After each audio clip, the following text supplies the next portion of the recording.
Thank you, Ms. Law. And we go now to the official opposition and to Mr. Cleary for up to 7 minutes. Go ahead, please. Thank you, Mr. Chair, and thank you to the witnesses. First things first, Mr. Labonte. I noticed that you're having some trouble with the pronunciation of Newfoundland. A good trick is to say Newfoundland, understand, understand, Newfoundland. That way you'll never get it wrong. One of the last statements that you had in your opening was you mentioned how this proposed legislation is an important step in clarifying our already excellent offshore oil and gas regime and ensuring occupational health and safety remains a priority. There are some people in Newfoundland and Labrador who would have a problem with that particular statement, Mr. Labonte, in that the 2010 inquiry into the crash of Cougar Flight 491 that took the lives of 17 offshore workers, there was an inquiry held into that crash by Justice Robert Wells.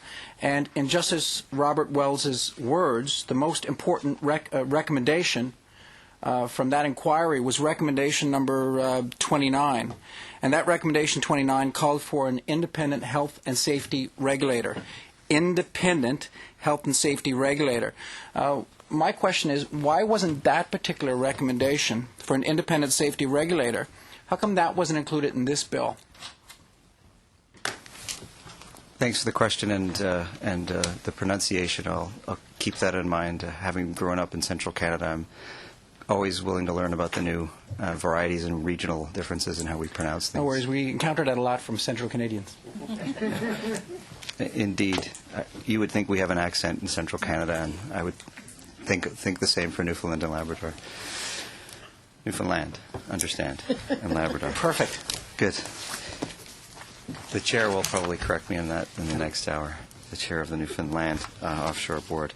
I guess the first comment I would make would be that the drafting of the legislation, the identification of the occupational health and safety issues long preceded Justice Wells' inquiry and the work that he had done. And certainly, notwithstanding the incident and the tragedy that resulted in the workers perishing in the accident, the work that was done on the bill and the work to kind of move forward with occupational health and safety was an effort to try and make sure that there was clarity on what occupational health and safety encompassed, how it would be addressed in the Accord Acts, and it didn't speak to the structure, if you will, of the offshore board in terms of its organizational design, except to say that the powers and roles of the board officials who are responsible for safety were clarified. But I'd have to say that there's a number of important aspects in the bill that address some of the issues that were raised by that report, and certainly there were 28 recommendations in that report that the board has moved forward with. There's 29, which had two parts, A and B. 29A recommended the separate safety regulator. 29B recommended that within the current legislative framework, there were a number of things that the government could consider and the board could consider, and a number of practices that could be considered. And certainly a number of those things were well underway. A number of them have been addressed, and we continue to talk with our colleagues in Newfoundland and Labrador to address all of the elements that we have and to ensure that we have a safe workplace. That said, the bill's amendments certainly are another step at moving forward, at continuing to address occupational health and safety and to ensure, to the extent that we can, that workers in the workplace remain safe. Thank you very much for that answer.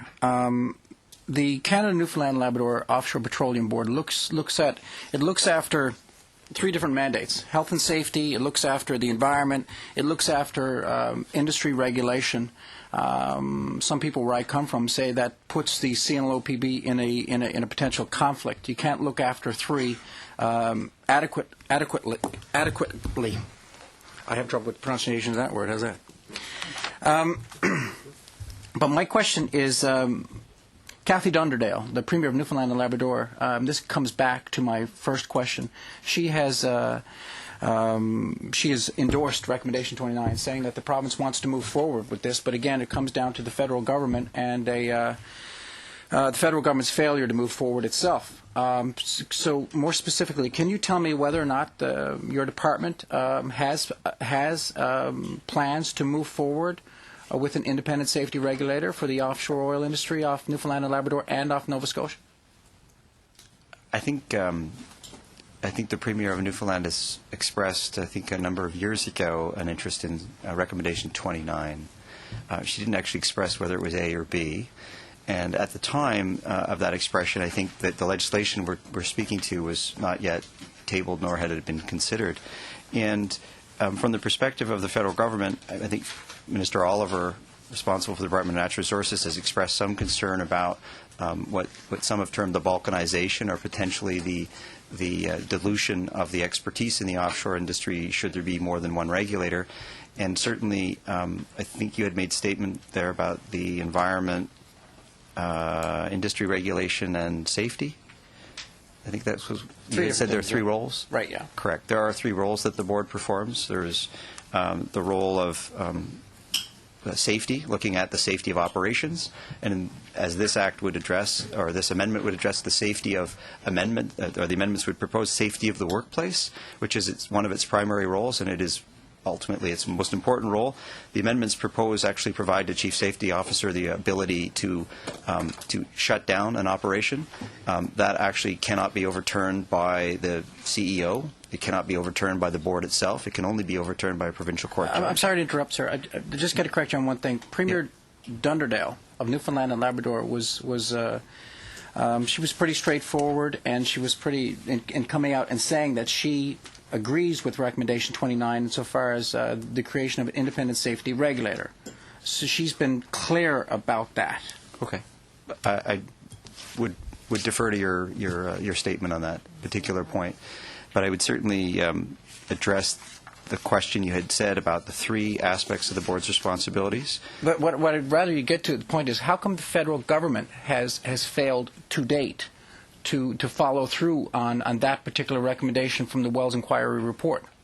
I think we've been looking at all of the aspects of the recommendation and the report in and of itself. There was the Hinkman report, which actually preceded that one, which actually suggested that the strength of the regulator was really important to continue. And there are different models around the world that are, some have different Again, approaches. Justice Wells said it was the most important recommendation was term 29, specifically with regards to the independent safety regulator.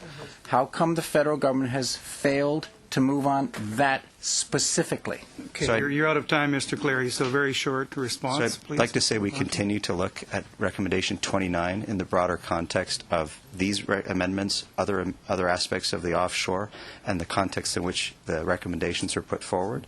We continue to have those discussions with officials of the province of Newfoundland and Labrador, and we will continue to do so.